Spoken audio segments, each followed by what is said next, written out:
Welcome back to Revise and Resubmit, the podcast that takes, those really dense academic papers and makes them surprisingly interesting. I'm Pavlov. And I'm Nikita. Imagine the scene. It's early June 2020. Things feel chaotic, tense.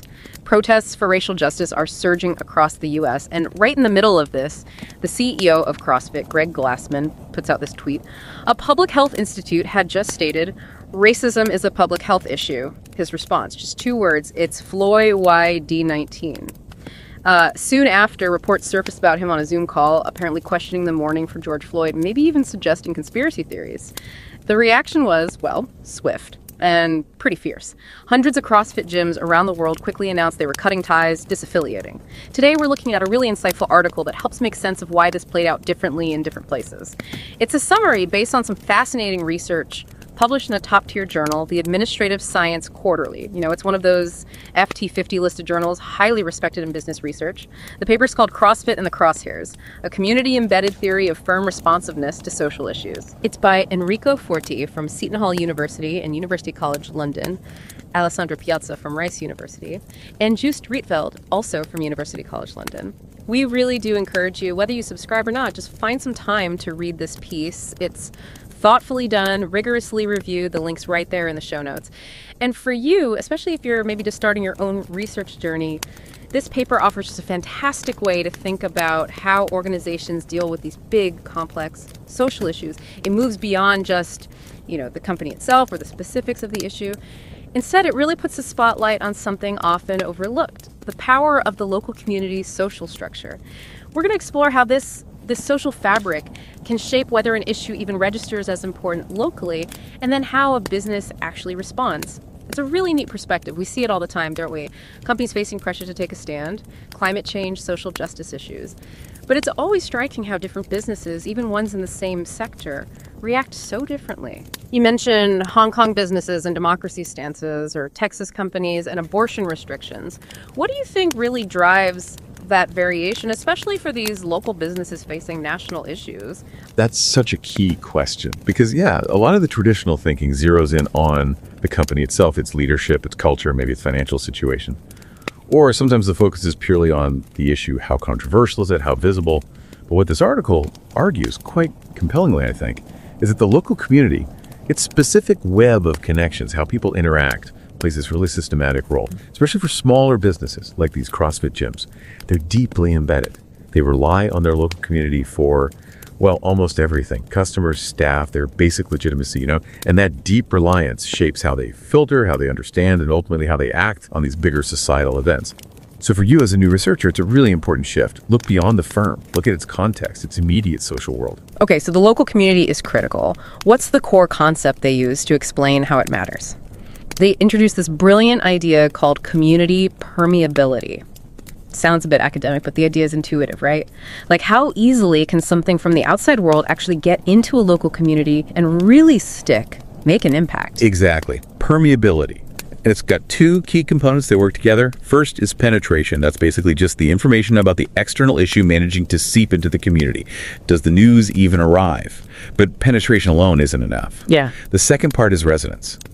Does that information, once it's in, actually achieve meaning? Does it gain significance within that community's shared understanding? Does it matter to people there?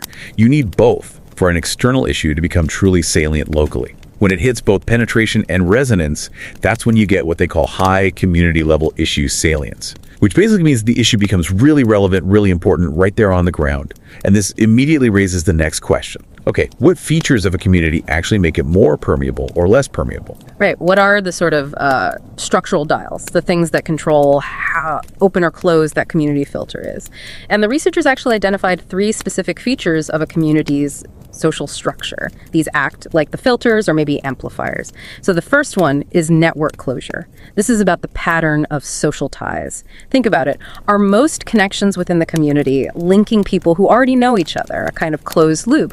Or are there lots of bridging ties connecting people to other communities, other sources of information? Do people mostly talk amongst themselves, or are they constantly interacting with outsiders? And what this study finds is that communities with greater network closure, so more inward-focused ties relative to external ones, they tend to perceive these big external social issues as less salient.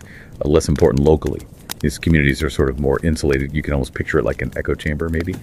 Local concerns, local gossip, local events just naturally take up more bandwidth. It's not necessarily that they're unaware, but the external issues struggle to achieve that deep resonance. That's an interesting distinction. So it's less about sheer ignorance and more about kind of the signal strength. The external signal gets drowned out by the local noise. Yeah, I think that's a good way to put it. The information might penetrate, people might hear about it, but it doesn't land with the same weight or urgency because the social structure keeps amplifying the internal perspectives. Okay, that makes sense. The second structural feature they looked at is segregation. In this study, they focused specifically on ethnic segregation.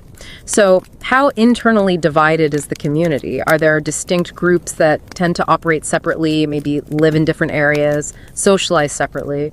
Or is there a lot of mixing and interaction across those lines? And the research here is pretty clear. Greater segregation within a community leads to lower issue salience.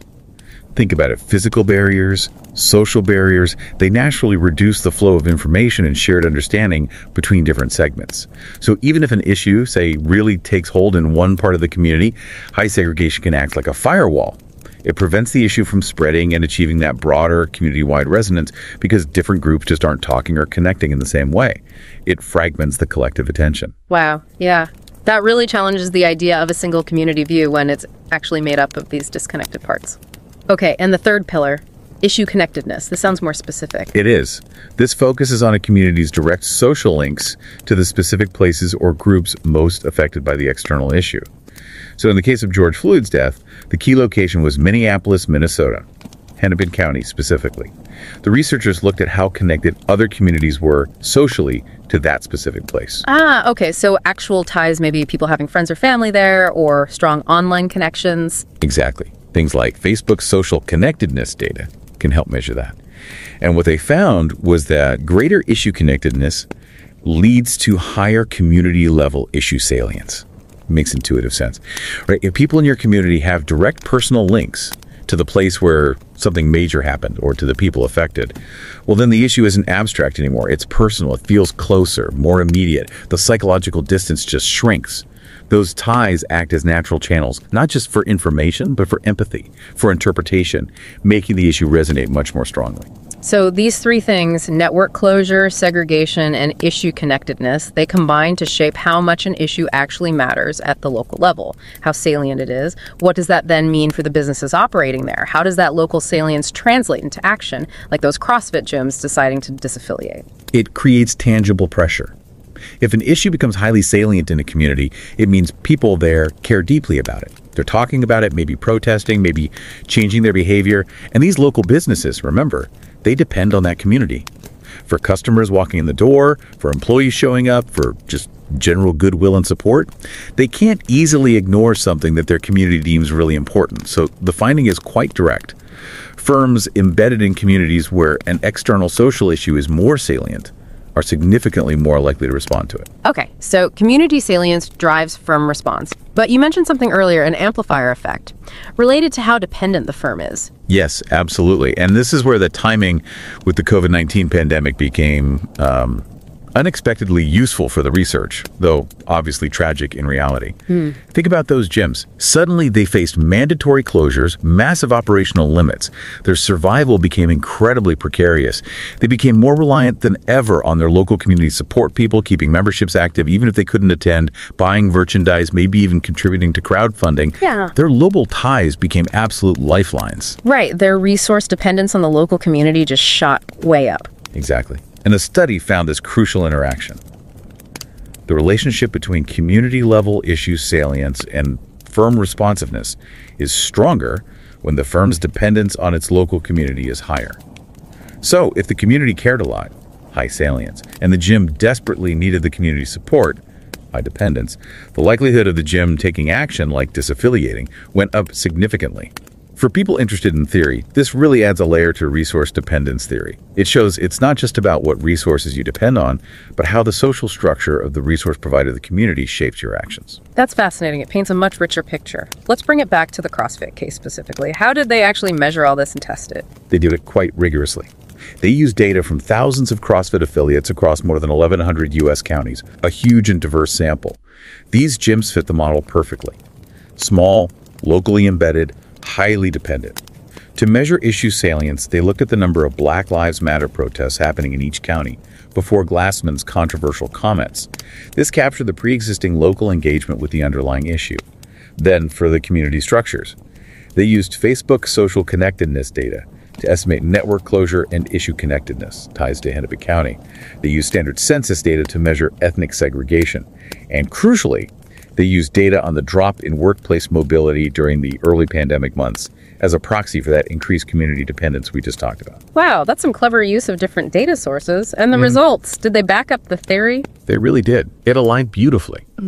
They found communities with higher network closure, more inward ties, and greater ethnic segregation indeed showed lower issue salience related to BLM and George Floyd's death. Conversely, communities with stronger social ties to Hennepin County showed significantly higher issue salience.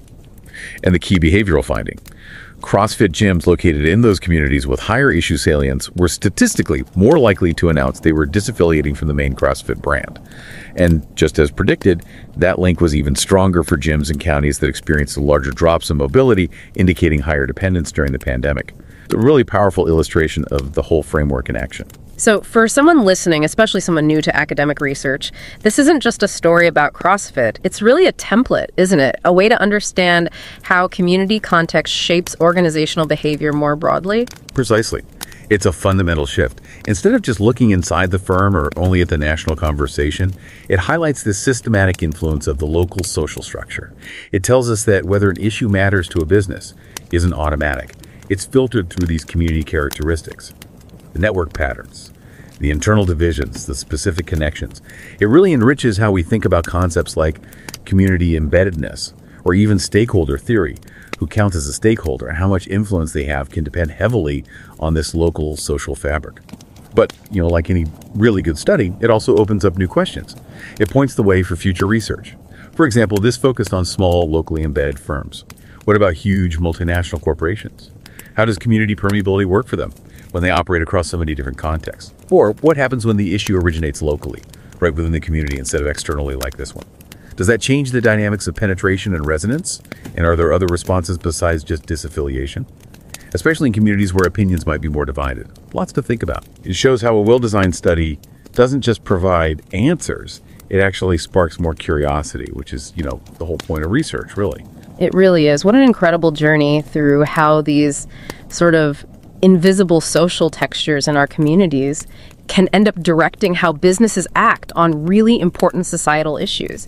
It's such a powerful reminder that organizations aren't just these abstract entities floating in space. They're deeply woven into the places where they exist. Absolutely. Understanding these layers, the network closure, the segregation, the issue connectedness, it gives us real insight into the why behind what companies do, or sometimes what they don't do. And for you, as you maybe start your own research projects, really consider the power of place. Think about how the community context might be shaping whatever phenomenon you're interested in. We really hope you'll take the time to read the full article. It's by Enrico Forti, Alessandro Piazza, and Joost Rietveld, published in Administrative Science Quarterly. As we said, the link is right there in our show notes. It's worth your time. And maybe, as you go about your day-to-day, just think about a local business in your own neighborhood or town. How might its particular set of connections, or maybe its lack of connections, be quietly shaping how it engages or doesn't engage with a social issue that matters deeply to you? Something to reflect on. And don't forget to subscribe to Revise and Resubmit on Spotify and Apple Podcasts. Until next time, keep those minds curious, keep questioning, and keep revising and resubmitting.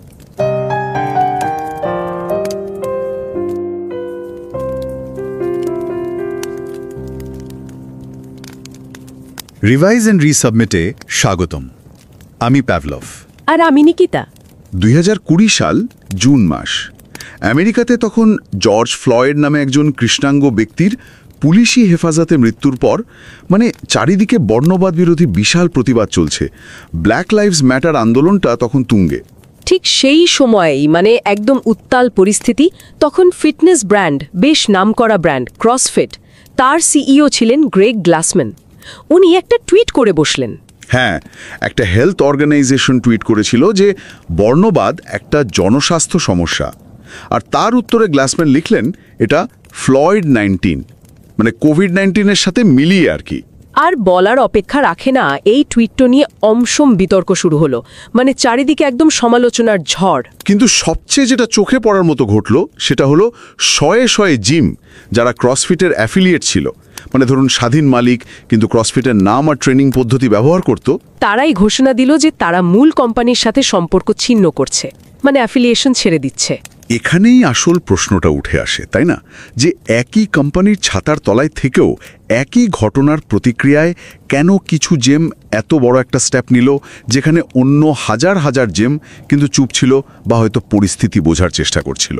ঠিক, এই জটিল প্রশ্নটাই কিন্তু আমাদের আজকের আলোচনার একেবারে কেন্দ্রে। কেন এই ভিন্নতা? আর আমাদের এই আলোচনাটা কিন্তু একটা অসাধারণ গবেষণা প্রবন্ধের উপর ভিত্তি করে। প্রবন্ধটা ছাপা হয়েছে অ্যাডমিনিস্ট্রেটিভ সায়েন্স কোয়ার্টারলি জার্নালে, মানে সংক্ষেপে আমরা বলি ASQ। হ্যাঁ, একাডেমিক জগতে বিশেষ করে ম্যানেজমেন্ট বা বিজনেস স্টাডিজে ASQ কিন্তু খুবই উঁচু দরের একটা জার্নাল। এটা FT 50 লিস্টেড, মানে বিশ্বের সেরা 50টা বিজনেস জার্নালের একটা। তো এই গুরুত্বপূর্ণ গবেষণাটার শিরোনাম হচ্ছে CrossFit in the Crosshairs, a community-embedded theory of firm responsiveness to social issues. Enrico Foti, উনি সেটন হল ইউনিভার্সিটি আর ইউনিভার্সিটি কলেজ লন্ডনের সাথে যুক্ত। আলেসান্দ্রো পিয়াজা, উনি রাইস ইউনিভার্সিটিতে আছেন। আর জুস্ট রিটভেল্ট, উনিও ইউনিভার্সিটি কলেজ লন্ডনে। তবে আমরা শুরুতেই একটা কথা পরিষ্কার করে বলতে চাই, আমাদের এই আলোচনাটা কিন্তু মূল প্রবন্ধটার একটা সারসংক্ষেপ মাত্র। মানে আমরা চেষ্টা করছি এর গভীরে ঢুকতে, কিন্তু এটা পুরো গবেষণা নয়। একদম। তাই আমরা সবাইকে, মানে যারা এই বিষয়ে আরও খুঁটিয়ে জানতে চান, তাদের অনুরোধ করব আপনারা অবশ্যই সময় করে মূল লেখাটা পড়বেন। ওটা খুবই যত্ন করে লেখা আর পিয়ার রিভিউড, মানে বিশেষজ্ঞরা এটা ভালো করে দেখে অনুমোদন করেছেন। লিঙ্কটা আমরা শো নোটসে দিয়ে দিয়েছি, অবশ্যই দেখে নেবেন। আমাদের আজকের আলোচনার লক্ষ্যটা হলো বিশেষ করে যারা সবে গবেষণা শুরু করছেন বা করবেন ভাবছেন, তাদের জন্য এই পেপারটার মূল ভাবনা, মানে এর থিওরি আর মেথডগুলো একটু সহজ করে তুলে ধরা। হ্যাঁ, আমরা দেখব কিভাবে এই রিসার্চটা একটা বাস্তব ঘটনাকে কেন্দ্র করে বোঝাচ্ছে যে কোনো সামাজিক ইস্যুতে কোম্পানিগুলো যে এক এক রকম রিয়্যাক্ট করে, তার পেছনে স্থানীয় কমিউনিটির ভূমিকাটা আসলে কতটা জরুরি। এতদিন কিন্তু আমরা কি দেখতাম, যখন কোনো কোম্পানি কোনো কন্ট্রোভার্সিতে সাড়া দেয়, তখন আমরা ভাবতাম হয়তো কোম্পানি নিজের কোনো ব্যাপার আছে বা ঘটনাটাই এমন। ঠিক, মানে কোম্পানির সাইজ কত বড়, টাকা পয়সা কেমন, মালিককে, বা ঘটনাটা কতটা মিডিয়া কভারেজ পেল, এইসব আর কি। কিন্তু এই গবেষণাটা একটা একদম অন্য দিকে আলো ফেলছে, মানে উপেক্ষিত একটা দিকে। সেটা হলো কোম্পানিটা যে জায়গায় অবস্থিত, সেই লোকাল কমিউনিটির ভেতরের গঠনটা কেমন, সেখানকার মানুষের মধ্যে সম্পর্ক কেমন, যোগাযোগ কেমন, মানে কমিউনিটির social structure. Exactly, social structure. লেখকরা বলছেন একটা এলাকার মানুষের মধ্যে আপসি যোগাযোগ, তাদের মধ্যে তথ্যের আদান প্রদান কিভাবে হয়, তাদের বন্ধুত্ব বা মেলামেশা কি শুধু নিজেদের মধ্যেই সীমাবদ্ধ নাকি বাইরের জগতের সাথেও আছে, এই সব কিছুই ঠিক করে দেয় যে বাইরের কোনো বড় ঘটনা, ধরুন এই জর্জ ফ্লয়েডের মৃত্যুর মতো ঘটনা, সেই কমিউনিটিতে কতটা সহজে ঢুকতে পারবে আর সেখানকার মানুষের কাছে কতটা গুরুত্ব পাবে। ইন্টারেস্টিং। এটাকে কি তারা কোনো নাম দিয়েছে? হ্যাঁ, তারা এটাকে বলছে কমিউনিটি পারমিয়েবিলিটি, মানে কমিউনিটিটা বাইরের প্রভাবের জন্য কতটা ভেদ্য বা খোলা, যেন একটা দেওয়াল, যেটা কোথাও উঁচু কোথাও নিচু, যেখানে নিচু সেখানে বাইরের ঢেউ সহজে ঢুকে। বাহ, দারুণ কনসেপ্ট। তো এই পারমিয়েবিলিটি বা ভেদনযোগ্যতা, এটা কোন কোন জিনিসের উপর নির্ভর করে? কমিউনিটির কোন বৈশিষ্ট্যগুলো দেখে এটা বোঝা যায়? লেখকরা মূলত 3টে কাঠামোগত বৈশিষ্ট্যের কথা বলছেন। প্রথমটা হলো নেটওয়ার্ক ক্লোজার। নেটওয়ার্ক ক্লোজার মানে হচ্ছে একটা কমিউনিটির মানুষের জানাশোনা, বন্ধুত্ব, এই সোশ্যাল নেটওয়ার্কটা কতটা নিজেদের মধ্যেই বন্ধ, মানে ইনওয়ার্ড ফোকাসড, নাকি বাইরের অন্যান্য কমিউনিটির সাথেও ছড়ানো। ও আচ্ছা, মানে ধরুন এমন একটা জায়গা যেখানে সবাই ছোট থেকে একসাথে বড় হয়েছে, সবার চেনা জানার লোক আশেপাশেই থাকে, বাইরের লোকের সাথে তেমন মেশামেশি নেই। ঠিক, এরকম একটা আবদ্ধ কমিউনিটিতে বাইরের কোনো খবর বা ইস্যু নিয়ে কিন্তু ততটা আলোড়ন হয় না, কারণ তাদের ফোকাসটা ভেতরের দিকে। বাইরের তথ্য সহজেই ঢুকে না বা গুরুত্ব পায় না, অনেকটা ইকো চেম্বারের মতো, যেখানে নিজের কথাটাই বারবার প্রতিধ্বনিত হয়। বুঝলাম, বাইরের ঢেউ কম লাগে। তা এটা মাপার কোনো উপায় আছে? লেখকরা কিভাবে মাপলেন? হ্যাঁ, ওরা এটার জন্য মেটা মানে ফেসবুকের একটা ডেটা ব্যবহার করেছে। সেটার নাম সোশ্যাল কানেক্টেডনেস ইন্ডেক্স বা SCI। ফেসবুক ডেটা কিভাবে? এই ডেটাটা দেখায় যে একটা নির্দিষ্ট এলাকার মানুষের ফেসবুক বন্ধুদের মধ্যে কত শতাংশ সেই একই এলাকার, মানে লোকাল কানেকশন কতটা স্ট্রং।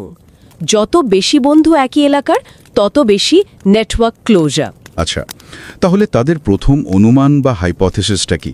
হাইপোথেসিস 1 হলো যে কমিউনিটিতে নেটওয়ার্ক ক্লোজার বেশি, সেখানে জর্জ ফ্লয়েডের মৃত্যুর মতো বাইরের সামাজিক ইস্যুর গুরুত্ব বা সেলিয়েন্স কম হবে। বেশ ইন্টারেস্টিং। আচ্ছা, দ্বিতীয় বৈশিষ্ট্যটা কি? দ্বিতীয়টা হলো কমিউনিটির বিভেদ বা সেগ্রিগেশন। এখানে তারা বিশেষ করে নৃগোষ্ঠীগত বা এথনিক সেগ্রিগেশনের কথা বলছেন। মানে একটা এলাকার মধ্যে বিভিন্ন জাতি বা বর্ণের মানুষ কতটা আলাদা আলাদা জায়গায় বা সামাজিক বৃত্তে থাকে। একদম। যখন এই বিভেদটা খুব বেশি থাকে, মানে ধরুন কৃষ্ণাঙ্গরা একদিকে, শ্বেতাঙ্গরা আরেক দিকে, হিস্প্যানিকরা অন্য পাড়ায় থাকে এবং তাদের মধ্যে মেলামেশা কম, তখন কি হয়? তখন হয়তো এক গোষ্ঠীর মধ্যে যে খবর বা আবেগটা ছড়াচ্ছে সেটা অন্য গোষ্ঠীর কাছে সহজে পৌঁছায় না, বা পৌঁছালেও সেটার গুরুত্ব বা ব্যাখ্যা অন্যরকম হয়। ঠিক ধরেছেন। এই বিভেদটা তথ্যের স্বাভাবিক প্রবাহকে আটকে দেয়। ফলে জর্জ ফ্লয়েডের মৃত্যুর মতো একটা ঘটনা হয়তো কৃষ্ণাঙ্গ কমিউনিটিতে তীব্র প্রতিক্রিয়া তৈরি করল, কিন্তু কমিউনিটির অন্য অংশে সেটার আজ সেভাবে লাগলই না, বা লাগলেও অনেক দেরিতে অন্যভাবে একটা অভিন্ন কমিউনিটি প্রতিক্রিয়া তৈরি হয় না। এটা কিভাবে মাপা হলো? এটার জন্য তারা রিলেটিভ ডাইভার্সিটি ইন্ডেক্স বা RDI ব্যবহার করেছে। এটা দেখে যে একটা কাউন্টির ভেতরের বিভিন্ন ছোট এলাকা, সেন্সাস ট্র্যাক্ট, জাতিগত গঠন সেই পুরো কাউন্টির গড় জাতিগত গঠনের থেকে কতটা আলাদা। যত বেশি তফাৎ তত বেশি সেগ্রিগেশন। তাহলে দ্বিতীয় হাইপোথেসিস? হাইপোথেসিস 2, যে কমিউনিটিতে এথনিক সেগ্রিগেশন বেশি, সেখানে বাইরের সামাজিক ইস্যুর গুরুত্ব কম অনুভূত হবে। বোঝা গেল, ক্লোজার আর সেগ্রিগেশন দুটোই বাইরের ইস্যুর গুরুত্ব কমাচ্ছে। তৃতীয় বৈশিষ্ট্যটা কি? তৃতীয়টা বেশ মজার। এটাকে তারা বলছে ইস্যু কানেক্টেডনেস। ইস্যু কানেক্টেডনেস, এটা আবার কি? এর মানে হলো যে কমিউনিটিতে মূল ঘটনাটা ঘটেছে, মানে এই কেসে জর্জ ফ্লয়েডের মৃত্যুর স্থান মিনেসোটার হেনেপেন কাউন্টি। সেই হেনেপেন কাউন্টির সাথে আপনার লোকাল কমিউনিটির মানুষের সরাসরি যোগাযোগ কতটা। সরাসরি যোগাযোগ মানে ফেসবুক ফ্রেন্ড বা এরকম কিছু? হ্যাঁ, ঠিক তাই। ফেসবুক ফ্রেন্ডশিপ বা হয়তো আত্মীয়তার সূত্রে যোগাযোগ, মানে আপনার এলাকার কতজন মানুষের ফেসবুক ফ্রেন্ড বা পরিচিতজন ওই হেনেপেন কাউন্টিতে থাকে। ও, তার মানে যদি আমার এলাকার অনেকের বন্ধু বা চেনা লোক হেনেপেন কাউন্টিতে থাকে, তাহলে জর্জ ফ্লয়েডের ঘটনাটা আমাদের কাছে শুধু একটা খবর থাকবে না, বরং অনেক বেশি পার্সোনাল, অনেক কাছের মনে হবে। কারণ তখন আপনি হয়তো আপনার বন্ধুর পোস্ট দেখছেন, তার অভিজ্ঞতা শুনছেন, তার উদ্বেগটা অনুভব করছেন। ওই দূরের ঘটনাটা তখন আর ওদের ঘটনা থাকে না, আমাদের ঘটনার অংশ হয়ে ওঠে। বাহ, এটা তো দারুণ একটা পয়েন্ট। এটাও কি ফেসবুক ডেটা দিয়ে মাপা? হ্যাঁ, এটাও ওই সোশ্যাল কানেক্টেডনেস ইন্ডেক্স দিয়েই মাপা, কিন্তু এবার তারা দেখেছে আমেরিকার প্রত্যেকটা কাউন্টির সাথে নির্দিষ্টভাবে হেনেপিন কাউন্টির কানেকশনের ঘনত্বটা। তাহলে তৃতীয় হাইপোথেসিস নিশ্চয়ই? হাইপোথেসিস 3, যে কমিউনিটির ইস্যু কানেক্টেডনেস মানে হেনেপিন কাউন্টির সাথে সংযোগ যত বেশি, সেখানে ইস্যুটির গুরুত্ব বা সেলিয়েন্স তত বেশি হবে। চমৎকার। তাহলে এই তিনটে ফ্যাক্টর, নেটওয়ার্ক ক্লোজার, সেগ্রিগেশন আর ইস্যু কানেক্টেডনেস, এগুলো মিলে ঠিক করছে যে জর্জ ফ্লয়েডের ঘটনাটা কোন কমিউনিটিতে কতটা গুরুত্ব পাবে। কিন্তু আমার একটা প্রশ্ন আছে, এই যে গুরুত্ব বা সেলিয়েন্স বলছেন, এটা তো একটা অ্যাবস্ট্র্যাক্ট ধারণা। এটা মাপলেন কিভাবে লেখকরা? এটা তো আর ওজন করার জিনিস নয়। খুবই ভালো প্রশ্ন। আর এখানেই কিন্তু গবেষণাটার একটা বড় ইনোভেশন লুকিয়ে আছে। তারা সরাসরি গুরুত্ব মাপতে পারেনি, কিন্তু তারা একটা খুব ভালো প্রক্সি বা নির্দেশক ব্যবহার করেছে। প্রক্সি কি রকম? তারা গুনেছে জর্জ ফ্লয়েডের মৃত্যুর পর দিন থেকে শুরু করে গ্লাসম্যানের ওই বিতর্কিত টুইট করার আগের দিন পর্যন্ত আমেরিকার প্রত্যেকটা কাউন্টিতে ব্ল্যাক লাইভস ম্যাটার বা BLM সম্পর্কিত কতগুলো প্রতিবাদ বা বিক্ষোভ হয়েছে। ও, প্রতিবাদের সংখ্যা দিয়ে মিডিয়া কভারেজ না দেখে? হ্যাঁ, কারণ মিডিয়া অনেক সময় বড় শহর বা জাতীয় ইস্যুর দিকে বেশি নজর দেয়। ছোট কমিউনিটির খবর হয়তো সেভাবেই আসে না, কিন্তু রাস্তায় নেমে প্রতিবাদ করাটা মানুষের একটা স্বতঃস্ফূর্ত প্রতিক্রিয়া, যা থেকে বোঝা যায় কমিউনিটির ভেতরে ইস্যুটা নিয়ে কতটা আবেগ বা গুরুত্ব তৈরি হয়েছে। এটা কি ভরসাযোগ্য ডেটা? প্রতিবাদের খবর সব পাওয়া যায়? তারা ACLD armed conflict location and event data project নামে একটা ডেটাবেস ব্যবহার করেছে, যেটা বিশ্বজুড়ে এই ধরনের রাজনৈতিক প্রতিবাদ বা সংঘাতের তথ্য খুব যত্ন করে সংগ্রহ করে। তো ডেটাটা বেশ নির্ভরযোগ্য।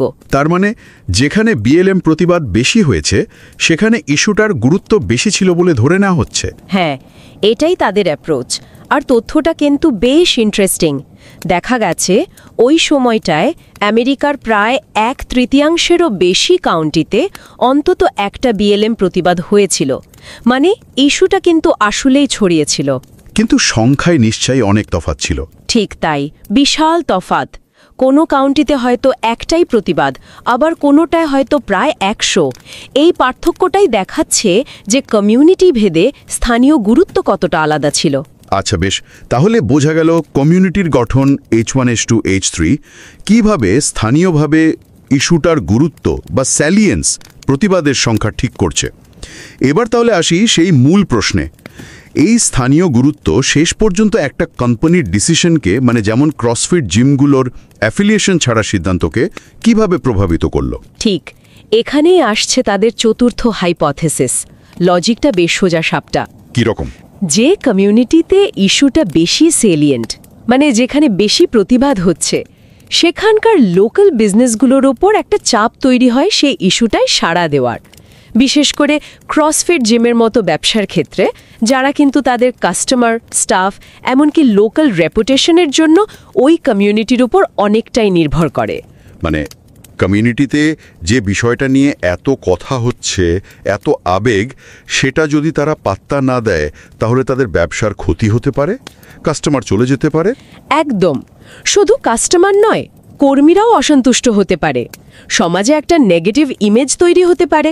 তাই সাড়া দেওয়ার একটা সামাজিক এবং ব্যবসায়িক দুই ধরনের চাপই থাকে।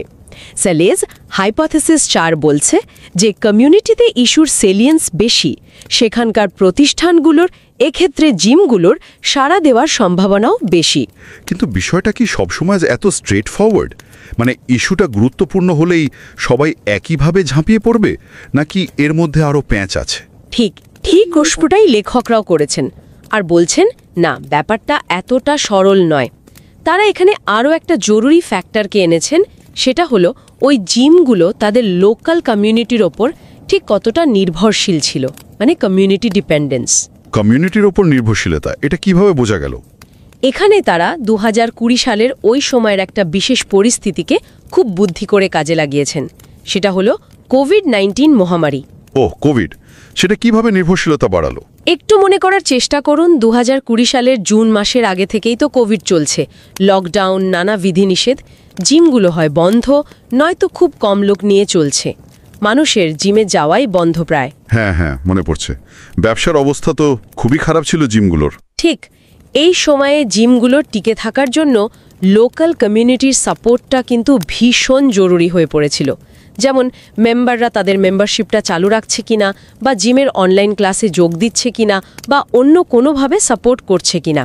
মানে কমিউনিটির ওপর নির্ভরতা তখন অনেক বেড়ে গিয়েছিল। বুঝলাম, কিন্তু সব জায়গার জিম কি সমানভাবে নির্ভরশীল ছিল?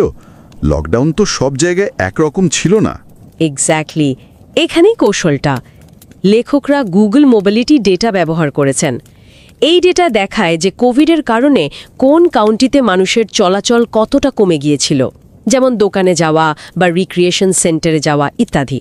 আচ্ছা, তো যে কাউন্টিগুলোতে মোবিলিটি বেশি কমেছিল, মানে যেখানে লকডাউনের প্রভাব বেশি ছিল, ধরে নেওয়া যায় সেখানকার জিমগুলো ব্যবসা টিকিয়ে রাখার জন্য লোকাল কমিউনিটির সাপোর্টের উপর তত বেশি নির্ভরশীল হয়ে পড়েছিল। তাহলে পঞ্চম হাইপোথেসিসটা নিশ্চয়ই এই নির্ভরশীলতা আর ইস্যুর গুরুত্বের ইন্টারঅ্যাকশন নিয়ে। এক্স্যাক্টলি ঠিক ধরেছেন। হাইপোথেসিস 5 বলছে লোকাল ইস্যুর সেলিয়েন্সের মানে বিএলএম প্রতিবাদের সংখ্যার প্রভাব জিমের সিদ্ধান্তের অ্যাফিলিয়েশন ছাড়ার ওপর তখনই বেশি জোরালো হবে যখন জিমটা তার কমিউনিটির উপর বেশি নির্ভরশীল থাকবে। অন্যভাবে বললে যে জিমগুলো কোভিডের জন্য বেশি বিপদে ছিল আর কমিউনিটি সাপোর্টের উপর বেশি ভরসা করছিল, তারা যদি দেখে যে তাদের কমিউনিটিতে বিএলএম ইস্যুটা খুব গুরুত্বপূর্ণ হয়ে উঠেছে, তাহলে তাদের ক্রসফিট ছাড়ার চাপটা অনেক বেশি হবে এবং ছাড়ার সম্ভাবনাও বাড়বে। ঠিক তাই। এটা কিন্তু রিসোর্স ডিপেন্ডেন্স থিওরির সাথেও খুব ভালোভাবে মিলে যায়। মানে আপনি যেখান থেকে আপনার দরকারি রিসোর্স, এক্ষেত্রে কাস্টমার সাপোর্ট, সুনাম পান, সেখানকার চাহিদা বা সেন্টিমেন্টের প্রতি আপনাকে বেশি সংবেদনশীল হতেই হবে। বাহ, পুরো ব্যাপারটা তো একটা জটিল জাল বোনার মতো লাগছে। কমিউনিটির গঠন থেকে ইস্যুর গুরুত্ব, আবার সেই গুরুত্বের প্রভাব নির্ভর করছে কমিউনিটির উপর নির্ভরশীলতার উপর। তা এই পুরো জিনিসটা তারা স্ট্যাটিস্টিক্যালি প্রমাণ করলেন কিভাবে? বিশেষ করে এটা কিভাবে নিশ্চিত করলেন যে আসলেই ইস্যুর গুরুত্বের জন্যই রিমগুলো অ্যাফিলিয়েশন ছাড়ছে, অন্য কোনো লুকানো কারণের জন্য নয়? মানে এমনও তো হতে পারে যে কিছু কমিউনিটিতে মানুষ এমনিতেই বেশি প্রতিবাদী, আবার সেখানকার জিম মালিকরা হয়তো বেশি সোচ্চার। হ্যাঁ, এটা কার্যকারণ সম্পর্ক কজালিটি বের করার গবেষণায় একটা ক্লাসিক চ্যালেঞ্জ। আর এই চ্যালেঞ্জটা মোকাবিলা করার জন্য লেখকরা একটা বেশ অ্যাডভান্সড স্ট্যাটিস্টিক্যাল টেকনিক ব্যবহার করেছেন, যেটার নাম হল 2 স্টেজ লিস্ট স্কোয়ারস বা সংক্ষেপে 2SLS। 2 স্টেজ লিস্ট স্কোয়ারস নামটা বেশ ভারী শোনালো, একটু সহজ করে যদি বলতেন। আচ্ছা, চেষ্টা করছি। ধরুন আমরা দেখতে চাই বৃষ্টি হলে ছাতা বিক্রি বাড়ে কি না, সোজা হিসেব।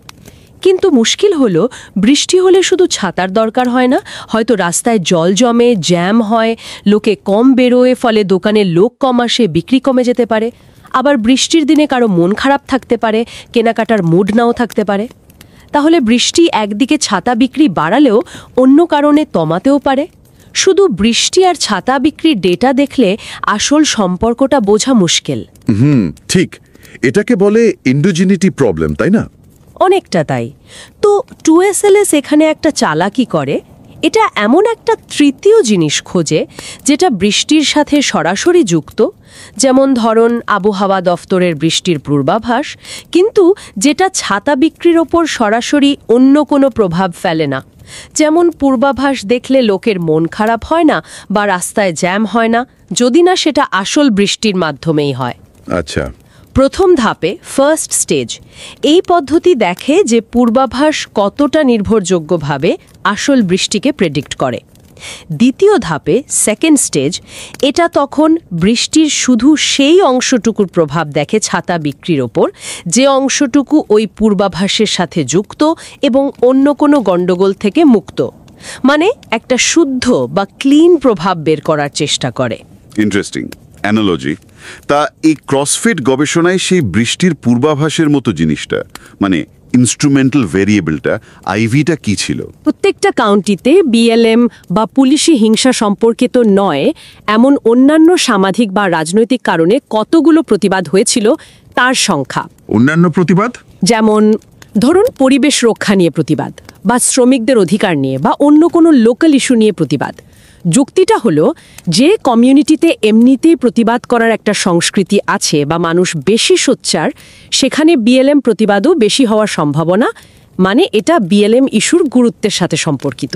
কিন্তু জিম মালিকের গ্লাসম্যানের টুইটে প্রতিক্রিয়ায় অ্যাফিলিয়েশন ছাড়ার সিদ্ধান্তকে প্রভাবিত করার কথা নয়, যদি না সেটা বিএলএম ইস্যুটার স্থানীয় গুরুত্বকে বাড়িয়ে তোলার মাধ্যমে কাজ করে।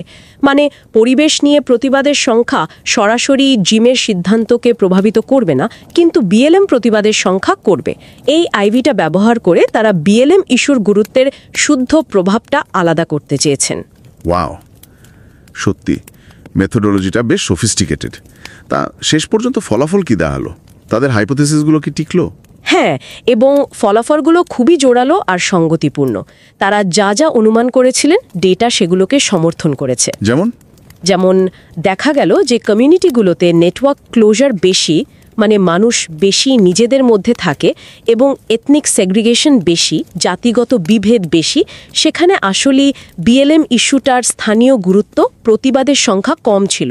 হাইপোথেসিস 1 আর 2 দুটোই সাপোর্টেড। আর হেনেপিন কাউন্টির সাথে কানেকশন? হ্যাঁ, যে কমিউনিটিগুলোর সাথে হেনেপিন কাউন্টির ফেসবুক কানেকশন বেশি ছিল, ইস্যু কানেক্টেডনেস, সেখানে ইস্যুটার গুরুত্ব উল্লেখযোগ্যভাবে বেশি ছিল। Hypothesis 3ও supported. আর সবচেয়ে জরুরি, এই স্থানীয় গুরুত্ব কি জিমগুলোর অ্যাফিলিয়েশন ছাড়ার সিদ্ধান্তকে প্রভাবিত করেছে? একদম। যেখানে বিএলএম ইস্যুর গুরুত্ব বেশি ছিল, সেখানকার জিমগুলোর ক্রসফিটের সাথে সম্পর্ক ছিন্ন করার সম্ভাবনাও স্ট্যাটিস্টিক্যালি সিগনিফিকেন্টলি বেশি ছিল। মানে হাইপোথেসিস 4ও প্রমাণিত। আর ওই নির্ভরশীলতার ব্যাপারটা, কোভিডের প্রভাব, সেটাও খুব স্পষ্টভাবে দেখা গেছে। ইস্যুর গুরুত্ব আর সম্পর্ক ছিন্ন করার মধ্যে যে পজিটিভ লিঙ্কটা, সেটা অনেক বেশি শক্তিশালী ছিল সেই সব জিমের ক্ষেত্রে যারা কোভিডের কারণে তাদের লোকাল কমিউনিটির ওপর অর্থনৈতিকভাবে বেশি নির্ভরশীল হয়ে পড়েছিল। হাইপোথেসিস 5ও পুরোপুরি সাপোর্টেড। তার মানে কমিউনিটির সেন্টিমেন্ট আর সেই সেন্টিমেন্টের প্রতি জিমের দুর্বলতা বা নির্ভরশীলতা দুটো মিলেই ফাইনাল ডিসিশনটা এসছে। আর কোনো ইন্টারেস্টিং ফাইন্ডিং ছিল, অপ্রত্যাশিত কিছু? হ্যাঁ, একটা বেশ মজার জিনিসও বেরিয়ে এসেছে। তারা দেখেছে যদি কোনো একটা ক্রসফিট জিমের একদম আশেপাশের অন্য কোনো অ্যাফিলিয়েট জিম আগেই অ্যাফিলিয়েশন ছেড়ে দেওয়ার ঘোষণা দিয়ে দেয়, তাহলে পরের জিমটার ছাড়ার সম্ভাবনা একটু কমে গেছে। তাই নাকি? কেন? এটার একটা ব্যাখ্যা হতে পারে কম্পিটিটিভ পজিশনিং। মানে কিছু জিম মালিক হয়তো ভেবেছেন, আরে ও তো ছেড়েই দিল, প্রতিবাদী সাজার কাজটা ও করে ফেলেছে, আমি বরং চুপ থেকে বা ক্রসফিটের সাথে থেকে যাই, তাহলে যারা এই বিএলএম বিতর্ক নিয়ে মাথা ঘামাতে চায় না সেই কাস্টমারগুলো হয়তো আমার কাছে আসবে। মানে শুধু সামাজিক চাপ নয়, মার্কেট স্ট্র্যাটেজিও একটা ভূমিকা রেখেছে। সত্যি দারুণ একটা গবেষণা, অনেকগুলো দিক উঠে এলো। বিশেষ করে যারা গবেষণা জগতে নতুন, মানে যারা নিজেদের রিসার্চ জার্নি শুরু করতে চলেছেন, তাদের জন্য এই পেপারটা থেকে শেখার মতো কি কি বিষয় আছে বলে আপনার মনে হয়? আমার মনে হয় বেশ কয়েকটা জরুরি শিক্ষা আছে এখানে। প্রথমত, এটা দেখায় যে বাস্তব পৃথিবীর খুব জটিল সেন্সিটিভ ঘটনাগুলোকেও কিন্তু একাডেমিক থিওরির কাঠামোয় ফেলে বিশ্লেষণ করা সম্ভব। আর তার জন্য যে কোনো একটা থিওরিতে আটকে থাকতে হবে তা নয়। লেখকরা দেখুন stakeholder theory, network theory, resource dependence theory, দরকার মতো বিভিন্ন তত্ত্বের আইডিয়াকে একসাথে ব্যবহার করেছেন। ঠিক। দ্বিতীয়ত ডেটার ব্যবহার। তারা শুধু চিরাচরিত ফিনান্সিয়াল ডেটা বা সার্ভে ডেটার ওপর নির্ভর করেননি। Facebook connectivity, Google mobility, ACL অ্যাডের মতো নতুন ধরনের, যাকে আমরা বিগ ডেটা বলি, সেগুলোকে খুব সৃজনশীলভাবে ব্যবহার করেছেন। আজকাল সোশ্যাল সায়েন্স রিসার্চে এই ধরনের ডেটার গুরুত্ব কিন্তু খুব বাড়ছে। আর মেথডের দিক থেকে? তৃতীয়ত, মেথোডোলজির গভীরতা। কার্যকারণ সম্পর্কটা বোঝার জন্য তারা শুধু সাধারণ রিগ্রেশন না করে 2SLS এর মতো অ্যাডভান্স টেকনিক ব্যবহার করেছেন। এটা তাদের ফাইন্ডিংসগুলোর বিশ্বাসযোগ্যতা অনেক বাড়িয়ে দিয়েছে। আর সবচেয়ে বড় যে বার্তাটা আমার কাছে মনে হলো, সেটা হলো কনটেক্সটের গুরুত্ব। মানে কোনো কোম্পানির আচরণ বুঝতে গেলে শুধু কোম্পানি বা ঘটনাটার দিকে তাকালেই হবে না, তার চারপাশের পরিবেশ, বিশেষ করে লোকাল কমিউনিটির ভেতরের গঠনটা যে কতটা জরুরি, সেটাই গবেষণা চোখে আঙুল দিয়ে দেখিয়ে দিল। একদম ঠিক পয়েন্ট ধরেছেন। এটাই হয়তো এই পুরো আলোচনার মূল শিক্ষা। কোনো প্রতিষ্ঠান, বিশেষ করে যারা লোকাল কাস্টমার আর কমিউনিটির ওপর এতটা নির্ভরশীল, তারা আসলে কোনো বিচ্ছিন্ন দ্বীপ নয়। তাদের ঘিরে থাকা কমিউনিটির যে সামাজিক বুনন, সেখানকার মানুষের সম্পর্ক, বিভেদ, বাইরের সাথে যোগাযোগ, এই সব কিছু মিলেমিশে ঠিক করে দেয় যে বাইরের কোনো সামাজিক বা রাজনৈতিক ঢেউ সেই প্রতিষ্ঠানে এসে লাগবে কিনা, আর লাগলে কিভাবে লাগবে, আর প্রতিষ্ঠানটাই বা কিভাবে তাতে সাড়া দেবে। আলোচনাটা প্রায় শেষের দিকে। আমার মাথায় আরেকটা প্রশ্ন আসছে। এই গবেষণাটা তো বর্ণবাদ আর এথনিক সেগ্রিগেশন নিয়ে কথা বলল, কিন্তু ভাবুন তো, কমিউনিটির অন্যান্য যে কাঠামোগত বৈশিষ্ট্যগুলো থাকে, যেমন ধরুন মারাত্মক অর্থনৈতিক বৈষম্য বা তীব্র রাজনীতিক বিভেদ, পোলারাইজেশন, সেগুলো কি অন্য ধরনের সামাজিক ইস্যুর ক্ষেত্রে, যেমন ধরুন ক্লাইমেট চেঞ্জ পলিসি বা মাইগ্রেশন পলিসি বা ধরুন অস্ত্র নিয়ন্ত্রণের মতো বিতর্কিত বিষয়ে কোম্পানিগুলোর রিয়াকশনকে একইভাবে বা অন্য কোনোভাবে প্রভাবিত করতে পারে?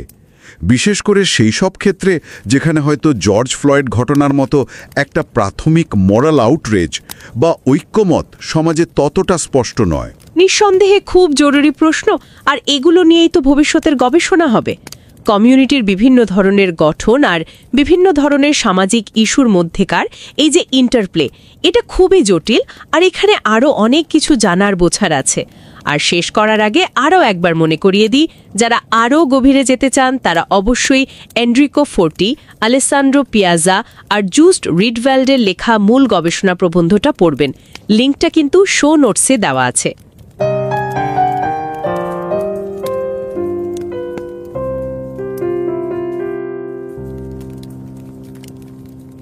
नमस्कार। रिवाइज एंड रीसबमिट में आपका स्वागत है। मैं हूं पावलोव और मैं हूं निकिता।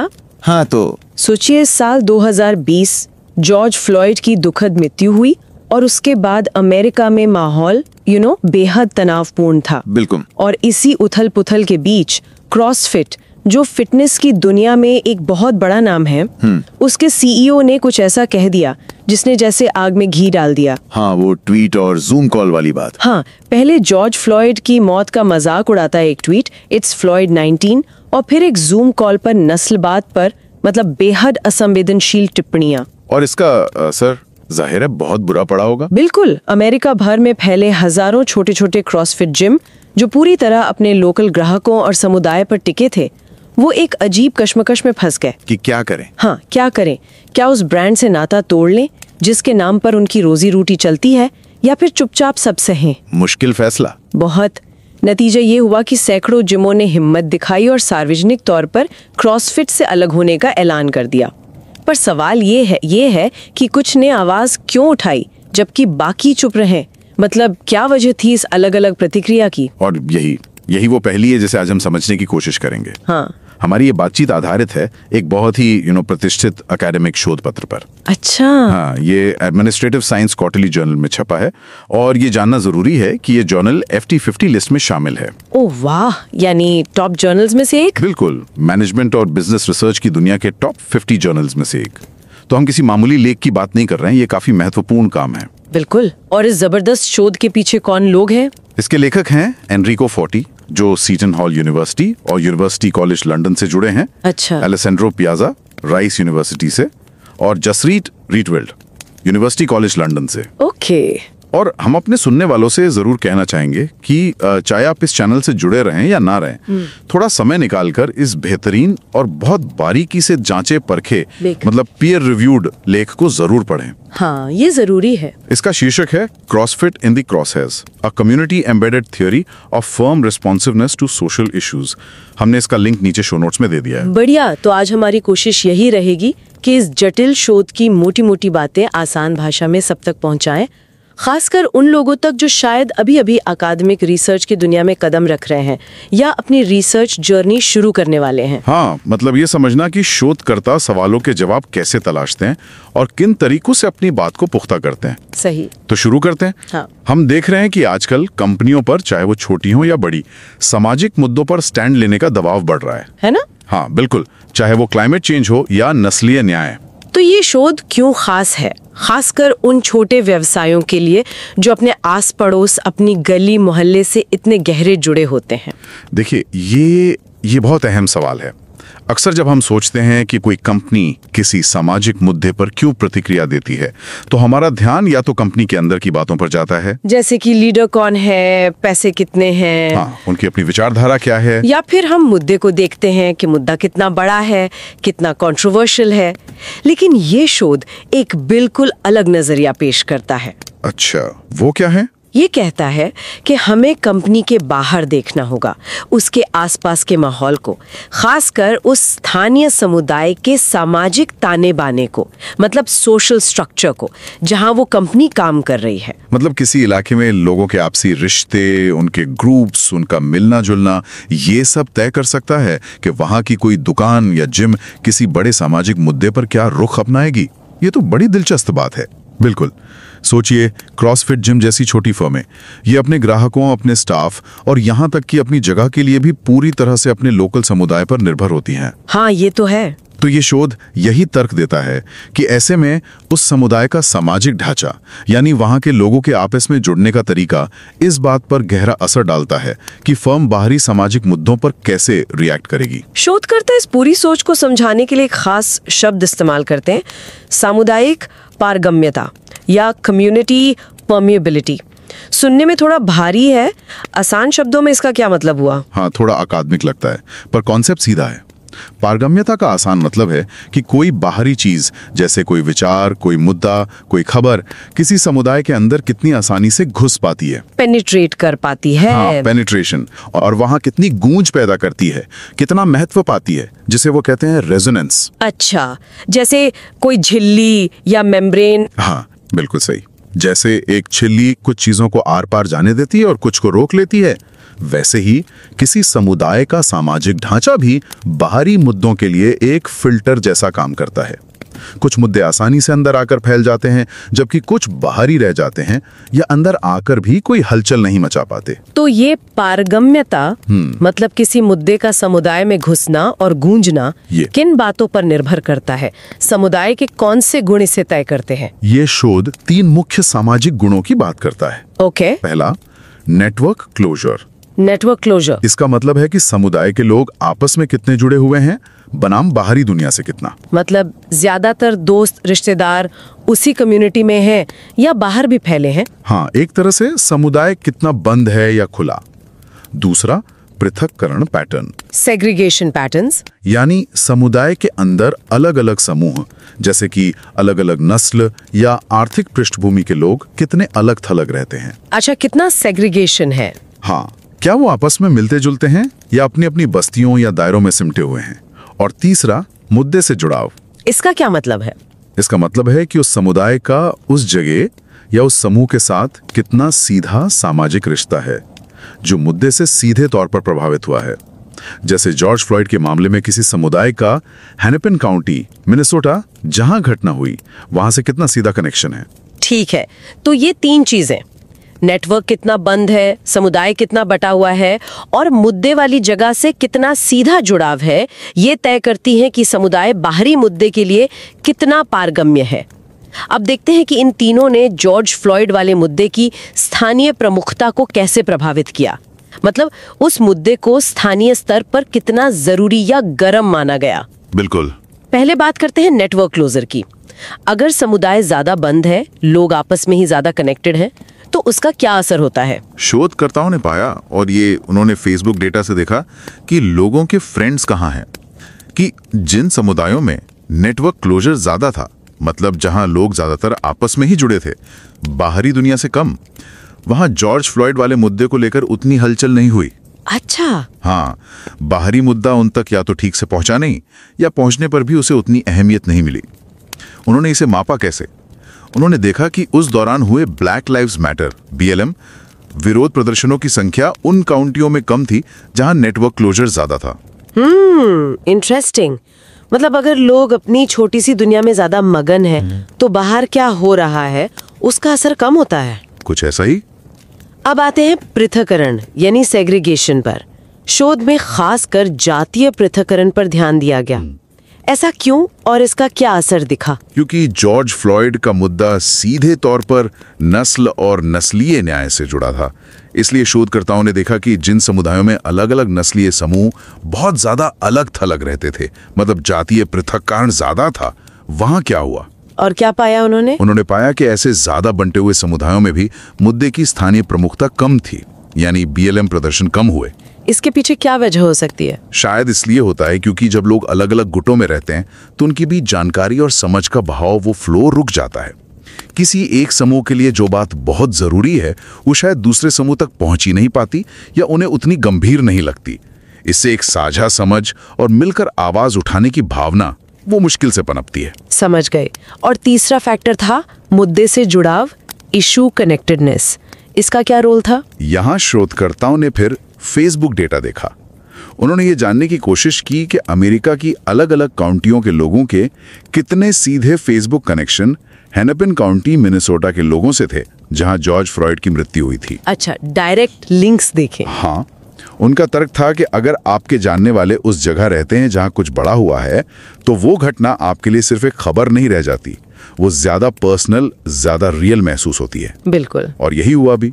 जिन काउंटियों का हेनेपिन काउंटी से सामाजिक जुड़ाव ज्यादा था, वहां जॉर्ज फ्लॉयड मुद्दे को लेकर ज्यादा प्रदर्शन हुए, मतलब मुद्दे की स्थानीय प्रमुखता ज्यादा थी। तो हमने ये समझा कि किसी समुदाय का अंदरूनी सामाजिक ढांचा, उसके नेटवर्क का खुलापन, उसके भीतर का अलगाव और प्रभावित जगह से उसका सीधा कनेक्शन, ये सब मिलकर तय करता है कि कोई बाहरी मुद्दा उस समुदाय में कितना जरूरी या गर्म माना जाएगा। सही। अब अगला सवाल, क्या इस स्थानीय गर्मी या प्रमुखता का असर वहां मौजूद क्रॉसफिट जिमों के फैसलों पर पड़ा? क्या उन्होंने इस वजह से रिएक्ट किया? बिल्कुल।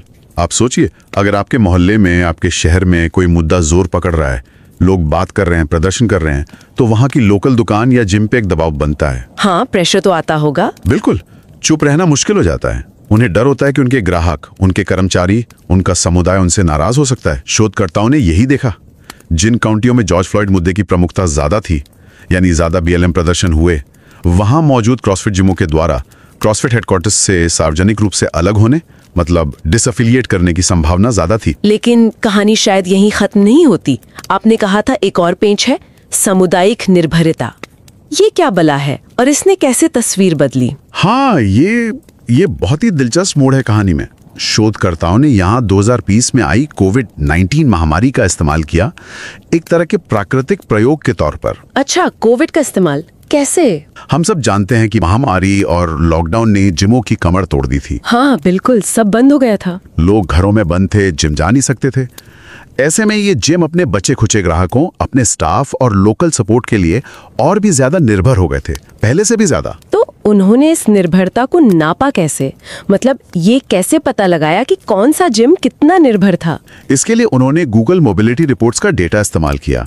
ये डेटा बताता है कि महामारी के दौरान किसी इलाके में लोगों की आवाजाही, जैसे काम पर जाना या दुकानों पर जाना, कितनी कम हो गई थी। अच्छा, मोबिलिटी डेटा से। हाँ, जिन इलाकों में आवाजाही ज्यादा गिरी, वहां के जिमों पर आर्थिक मार ज्यादा पड़ी होगी और वो अपने समुदाय पर ज्यादा निर्भर हो गए होंगे, है ना? हाँ, बिल्कुल लॉजिकल है। अब शोधकर्ताओं ने देखा कि मुद्दे की प्रमुखता का, यानी प्रदर्शनों का, जिम के अलग होने के फैसले पर असर तब और भी ज्यादा मजबूत था जब वो जिम ऐसे इलाके में था जहां महामारी का असर ज्यादा था, यानी जहां आवाजाही ज्यादा गिरी थी। अरे वाह, मतलब जिन जगहों पर जॉर्ज फ्लॉयड का मुद्दा पहले से ही गर्म था, वहां वो जिम जिन्होंने महामारी में ज्यादा मुश्किल झेली थी और जो अपने समुदाय पे ज्यादा टिके हुए थे, उन्होंने क्रॉसफिट से नाता तोड़ने का फैसला ज्यादा लिया। बिल्कुल सही, परफेक्टली पुट। ये दिखाता है कि सिर्फ मुद्दे का गर्म होना ही काफी नहीं था, फर्म अपने समुदाय पर कितनी निर्भर है, ये बात भी बहुत मायने रखती थी। जब निर्भरता ज्यादा थी तो स्थानीय दबाव का असर भी ज्यादा हुआ। ये सब पता लगाना और इतने सारे फैक्टर्स को एक साथ देखना यकीनन बहुत मुश्किल रहा होगा, खासकर ये पक्का करना कि वाकई में प्रदर्शनों की वजह से ही जिम अलग हो रहे थे। कहीं ऐसा तो नहीं कि कोई और छुपी हुई वजह थी जो प्रदर्शन भी करवा रही थी और जिमों को अलग होने पर भी मजबूर कर रही थी? हाँ, ये एक क्लासिक प्रॉब्लम है रिसर्च में। रिसर्च करने वाले इस गुत्थी को कैसे सुलझाते हैं? देखिए, ये अकादमिक रिसर्च का एक बहुत जरूरी पहलू है। इसे कई बार एंडोजेनिटी की समस्या कहते हैं। मतलब ये पता लगाना मुश्किल होता है कि कौन सी चीज किसका कारण बन रही है। तो शोधकर्ताओं ने अमेरिका के लगभग 5000 क्रॉसफिट जिमों का डेटा इकट्ठा किया। उनकी लोकेशन, उनके अलग होने की घोषणाएं। वो कहाँ से मिली? वो मॉर्निंग चॉकअप नाम की एक इंडस्ट्री जिम वेबसाइट ने जुटाई थी। फिर समुदाय की बनावट जनगणना डेटा से, सामाजिक जुड़ाव फेसबुक डेटा से, विरोध प्रदर्शन एक्लिड नाम के डेटाबेस से, और महामारी का असर गूगल मोबिलिटी डेटा से। काफी सारा डेटा। हाँ, बहुत सारा।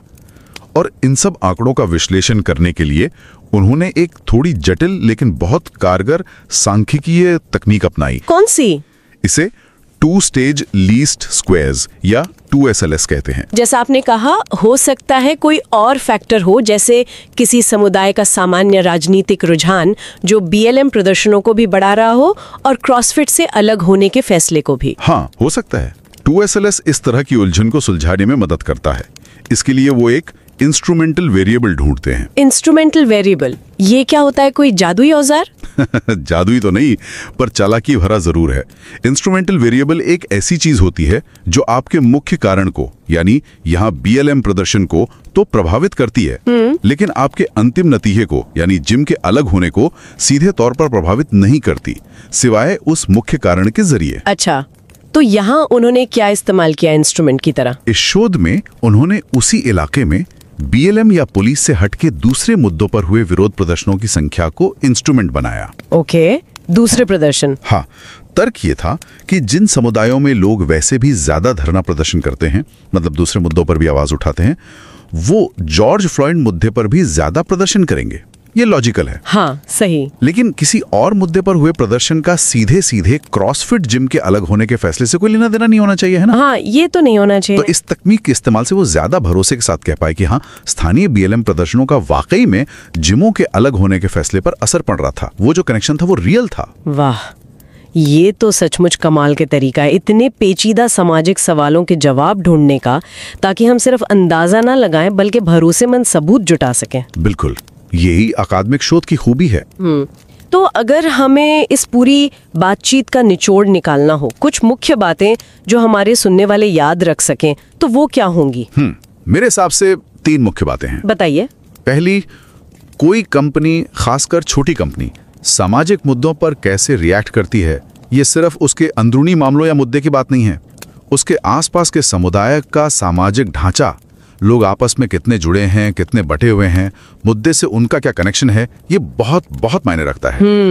Community structure. हाँ, दूसरी, यही सामाजिक ढांचा तय करता है कि कोई बाहरी मुद्दा उस इलाके में कितनी अहमियत पाएगा, कितना गर्म होगा। लोकल सेलियंस जिसे कहते हैं। हाँ, एग्जैक्टली, लोकल इशू सेलियंस। और तीसरी, जब मुद्दा इलाके में गर्म हो तब कंपनी एक्शन लेगी या नहीं, ये इस पर भी निर्भर करता है कि वो अपने समुदाय पर कितनी निर्भर है। Community dependence. राइट। अगर निर्भरता ज्यादा है तो एक्शन लेने की संभावना भी बढ़ जाती है, जैसा हमने कोविड के दौरान देखा। ये सोचना ही कितना अद्भुत है कि हमारे आसपास का ये जो अदृश्य सामाजिक जाल है, लोगों के आपस में जुड़ने और बंटने का तरीका, ये कैसे बड़ी बड़ी कंपनियों के और यहाँ तक कि छोटे छोटे जिम या दुकानों के ठोस फैसलों को भी बदल सकता है। बिल्कुल, और ये हमें आगे सोचने पर मजबूर करता है। जैसे, क्या ये बातें हर तरह के समुदाय पर लागू होंगी? मान लीजिए ऐसे समुदायों में जहां लोग राजनीतिक रूप से बहुत ज्यादा बटे हुए हैं, वहां भी ऐसा ही होगा? हाँ, या शायद अलग होगा। हो सकता है अलग हो। या मान लीजिए मुद्दा जॉर्ज फ्लॉयड जैसा बाहरी ना होकर कोई एकदम लोकल मुद्दा हो, तब क्या होगा? क्या तब नेटवर्क क्लोजर यानी समुदाय का बंद होना मुद्दे को दबाने के बजाय और भड़का देगा, क्योंकि सब एक दूसरे को जानते हैं? ये तो बड़े गहरे सवाल हैं जिन पर और शोध हो सकता है। सोचने वाली बात है। हाँ, और जैसा कि ये शोध पत्र खुद अपने निष्कर्ष में कहता है, ये भविष्य की रिसर्च के लिए बहुत रोमांचक दिशाएं हैं। ये हमें याद दिलाता है कि रिसर्च कभी खत्म नहीं होती। हर जवाब अपने साथ नए सवाल लेकर आता है। बिल्कुल। और किसी संगठन को समझने के लिए हमें सिर्फ उसके अंदर नहीं झांकना, बल्कि उसके चारों ओर फैले सामाजिक और सामुदायिक माहौल को भी उतनी ही गहराई से देखना होगा। तो जो लोग इन सवालों के तह तक जाना चाहते हैं और इस बेहतरीन रिसर्च को खुद पढ़ना चाहते हैं, हाँ, उनके लिए एनरिको फोर्टी, एलेसैंड्रो पियाजा और जस्ट रीडवेल्ट का मूल शोध पत्र CrossFit in the Crosshairs, a community-embedded theory of firm responsiveness to social issues, Administrative Science Quarterly Journal में मौजूद है। और लिंक जैसा हमने कहा शो नोट्स में है। इसे पढ़ने के लिए समय जरूर निकालिएगा, बहुत कुछ सीखने को मिलेगा।